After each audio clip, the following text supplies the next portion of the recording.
വൈദ്യുതാഘാതമേറ്റ പാമ്പിന് CPR നൽകി രക്ഷപ്പെടുത്തിയിരിക്കുകയാണ് പാമ്പ് പിടുത്തക്കാരനായ ഒരു യുവാവ്. സ്വന്തം വായിൽ നിന്നും പാമ്പിന്റെ വായിലേക്ക് CPR നൽകുന്ന വീഡിയോ സാമൂഹിക മാധ്യമങ്ങളിൽ വൻതോതിൽ ശ്രദ്ധിക്കപ്പെട്ടുകൊണ്ടിരിക്കുകയാണ്. ഗുജറാത്തിലെ വൽസാദിലാണ് സംഭവം നടന്നത്. വൈദ്യുതാഘാതമേറ്റ പാമ്പിനെ വായിൽ നിന്ന് വായിലേക്ക് CPR നൽകി വിജയകരമായി ജീവിതത്തിലേക്ക് തിരികെ കൊണ്ടുവരികയാണ് യുവാവ്. ഇരയെ തേടിയെത്തിയ പാമ്പ് 3 ഫേസ് വൈദ്യുതി ലൈനിൽ കയറിയപ്പോഴാണ് അതിന് വൈദ്യുതാഘാതമേറ്റത്. തുടർന്ന് ഏകദേശം 15 അടി താഴ്ചയിലേക്ക് വീണ് അബോധാവസ്ഥയിലായി. ആ സമയത്താണ് മുകേഷ് വായദിനെ നാട്ടുകാർ സഹായം തേടി വിളിക്കുന്നതും അയാൾ സ്ഥലത്തെത്തുന്നതും. പ്രാദേശിക പാമ്പ് ഗവേഷണ സ്ഥാപനത്തിൽ നിന്നും പരിചയവും പരിശീലനവും നേടിയ ആളാണ് മുകേഷ് വായദ്.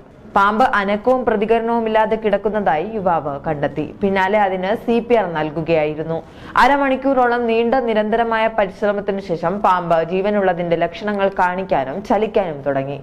പാമ്പ് പൂർണ്ണമായും സുഖം പ്രാപിച്ചു എന്ന് മനസ്സിലാക്കിയ ശേഷം പിന്നീട് അടുത്തുള്ള വനപ്രദേശത്ത് അതിനെ തുറന്നു വിടുകയായിരുന്നു. സംഭവത്തിന്റെ ദൃശ്യങ്ങൾ പിന്നീട് വ്യാപകമായി സോഷ്യൽ മീഡിയയിൽ പ്രചരിച്ചു. വളരെ പെട്ടെന്നാണ് ദൃശ്യങ്ങൾ സോഷ്യൽ മീഡിയയിൽ വൈറലായി മാറിയത്. വീഡിയോയിൽ മുകേഷ് പാമ്പിനെ ജീവിതത്തിലേക്ക് തിരികെ കൊണ്ടുവരാനുള്ള ശ്രമങ്ങൾ നടത്തുന്നതായി കാണാം.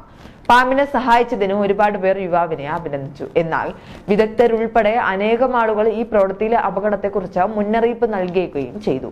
ഇത് അനുകരിക്കരുതെന്നും വലിയ അപകടത്തിലേക്ക് പോകാനുള്ള സാധ്യതയുണ്ട് എന്നുമാണ് വിദഗ്ധർ മുന്നറിയിപ്പ് നൽകുന്നത്.